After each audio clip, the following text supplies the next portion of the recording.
Hey guys, welcome to another episode of the Vinyl Den, your channel for record collecting by record collectors. I'm Nick. It's Tuesday, time to talk about some new releases coming out this Friday, December 29th. I will say, when we get down to the end of the year, releases tend to be pretty light. It's another light week. There's only about 150 albums coming out this week. I got 8 on my list for today.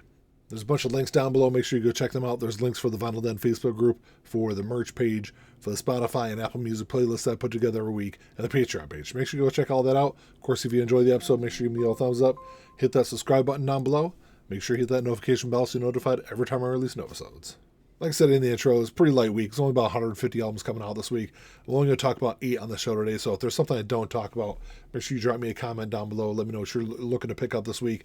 And, like always, if you're unable to find any of these in your local brick and mortar stores, I'll put links down below. All these should be available online. Looks like a majority of the releases this week are pretty affordable. I think all of them are $30 or less, at least the ones I'm going to talk about today, except for this first one. We do have one deluxe box set that's coming out this week. It's a T.I. Paper Trail, released back in 2008. It's a T.I.'s 6th studio album. This is a reissue of a release that came out back in 2019. The deluxe edition in 2019 was really limited, sells for like well over $200 online. So this one's going to run you about $148 if you go on Amazon. But if you look around, if you really want to grab a copy of this, if you look on, I think it was Pop Market or Merch Bar, one of them had it for like under $130. I want to say it was like $125 or $128 on there. So this is like I said, is a reissue of that 2019 release. And I think the 2019 release was on, red and blue vinyl, I think. And I think this is just on standard black. But this is a limited edition. It's a foil stamped cover. It's a double LP. This includes a bonus 7-inch, which was also included in that 2019 release. I'm not the biggest T.I. fan, but this is like, if I'm going to sit down and listen to a T.I. album, it's going to be this one. This is actually a pretty decent one. I'm not going to drop the money for this deluxe set. I think there was a standard release that came out a couple years ago that you can grab for a lot less than that, which I don't have this album in my collection. I probably will just eventually grab that single release. And then you got Anti-Flag, Die for the Government getting reissued this week also. This came out back in 1996 as Anti-Flag's debut album. It's going to be on, it says splatter vinyl online, but it doesn't say what color the splatter is. It's going to run you about $24. Anti-Flag, they're really known for their politically charged lyrics, and this album is really no different. This album that really kind of started that whole path. There was a lot of those really political bands, especially punk bands in the later part of the 90s, early part of the 2000s.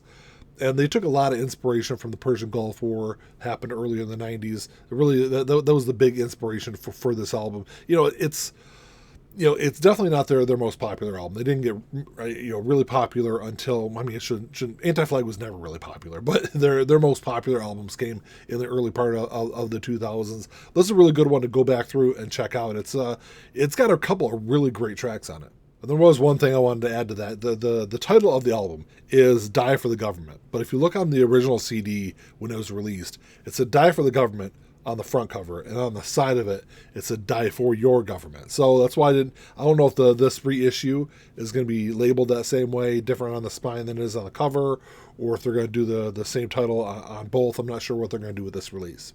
The next two albums are both ones that were released back in 2021, and I think they both kind of flew under the radar. I really don't remember hearing anything about either one of these releases. The first one is Motorhead, Live to Win. This was a release to celebrate the life of Lemmy, who died 6 years before this album came out. Lemmy died back in 2015. This came out in 2021.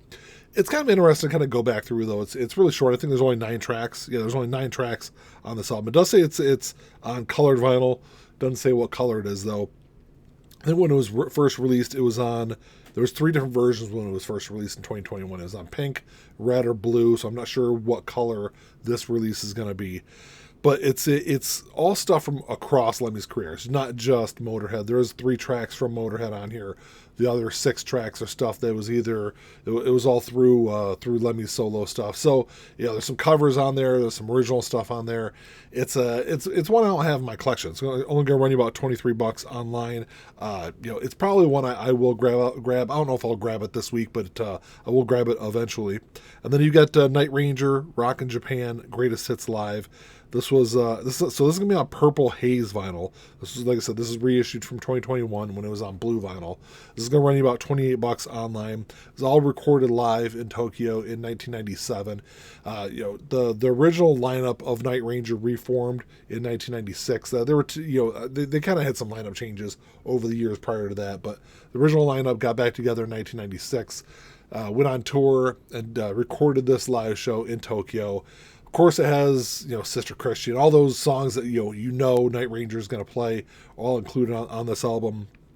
It's all stuff from their first 5 studio albums. So I'm not a big Night Ranger fan. I'm good with a greatest hits collection, even though this isn't like a studio recorded greatest hits compilation. It's one I definitely need to go back through and check out, just because I do love a couple of those tracks. The next album is one I've had on my want list for a while now, and for one reason or another, I always just end up not grabbing it. It's been reissued a bunch of times over the years, but I think seems to be like a limited release. So I'll either miss out, and it's all sold out, or it ends up online, and it's just a little bit more than I'm willing to pay for it. But I think I'm going to try to grab a copy of this week, but this is a various artist release. This is Back Against the Wall, released in 2005. It's going to be on blue vinyl. It's going to run you about $24 online. This is a track-by-track recreation of Pink Floyd's classic album, The Wall, which I absolutely love. It's one of my favorite albums of all time. And this is actually a pretty good version of that album. This is all artists, mainly from 70s progressive rock bands. Some of the biggest artists of that decade and of that genre are all included on here. Just a ton of them. And too many that I can't even go through on here. There's a couple of tracks that I think are just kind of okay. Obviously this is never going to compare to the original, but all these artists do a really good job with this album. It's one of those albums where if I see it in a record store, I'll pick it up for sure, but it's just one that's kind of eluded me for the last couple of years whenever I've tried to track down a copy of it. And this next one's a pretty interesting one. This is They Might Be Giants, Why? This was released back in 2015. It was their 18th studio album. It's going to run you about $30 online. Of course, They Might Be Giants, they're known as I guess kind of an underground. I think they had a couple of hits in the 90s, but I think a lot of their stuff has really kind of flown out of the radar. Well, a lot of people out there really probably don't even know that they have a whole series of, I think they've done 5 children's albums, and this is one of those children's albums. This is the follow-up to their 2002 children's album, No. And, my youngest son was born in 2010. I don't know why I had to think about that for a second. So he was like 5 years old when the song came out. So that's kind of why I picked up on some of these songs. And some of the songs on this album had been previously released over a couple of years. I think it was one that was in a documentary, that kind of sprinkling here or there. A couple of those tracks had been released previously. But for what this is, for just a children's album, they do a really good job with it, and it's one that if you got kids, younger kids, it's one that I think is really worth at least checking out. So I'm not sure if it's because of like the pandemic and lockdowns, but in 2020 and 2021 in particular, there seemed to be a lot of releases that came out over those 2 years that there's really no like advertising or promotion for, really kind of flew under the radar. And this next album is one that isn't necessarily like in my wheelhouse. It's a band that I've heard of before and I've listened to a few times over the years, but I don't remember anything being talked about when this album came out. But this is Molly Hatchet, Jukebox Saloon, released in 2020. It's on orange vinyl. So when it was released in 2020, there was 2 different versions of it that were available. There's a blue version and a red version, so now they got the orange version coming out also. I love the artwork on this album. It's going to run you about $28 online. This is all studio recorded. This is a studio recorded compilation of tracks that really inspired the band in the early part of their career. You got tracks on here by ZZ Top, the Rolling Stones, the Beatles, Lynyrd Skynyrd, just a list of really great bands. And it's like really popular songs by those artists that they cover on here. And there's also a new studio recorded version of Flirtin' with Disaster, which I think is their best known track. Like I said, this is one that I probably won't track down this week, but I'll probably grab a copy of it eventually. And then the last one on the list is Martin Barre, Roads Less Traveled. This was released back in 2018. I will say that I think over the last couple of weeks they've released at least 1 or 2 of Martin's other solo albums. So I don't know if they're just kind of randomly re-releasing some of his stuff, but this is going to run you about $28 online. It's going to be on red vinyl. Of course, Martin Barre, known as the legendary guitarist from Jethro Tull, and I think is a really underrated guitarist, because I think the structure of Jethro Tull and their kind of style of music, I think a lot of times didn't really showcase how great of a guitarist Martin Barre really is. And it really comes through on this album. I think this is easily his best solo album. His best guitar work is on this album. You get Dan Crisp does a lot of the vocals on here, and it's just, like I said, just for what it is, it's a really great album. Even if you're not a Jethro Tull fan, if you're just a rock fan, a guitar rock fan, it's one that I think is at least worth streaming and checking out. Well, that's all I got for you today, guys. Thanks for checking the show out. Make sure you drop me a comment down below. Let me know what you're looking forward to picking up this week. Like I said, pretty light week. I think there's some good stuff coming out this week, though. I'm definitely going to grab a copy of Back Against the Wall. Probably grab a copy of the Anti-Flag release. Probably grab a copy of that Motorhead album also. Like I said, they're both really good albums.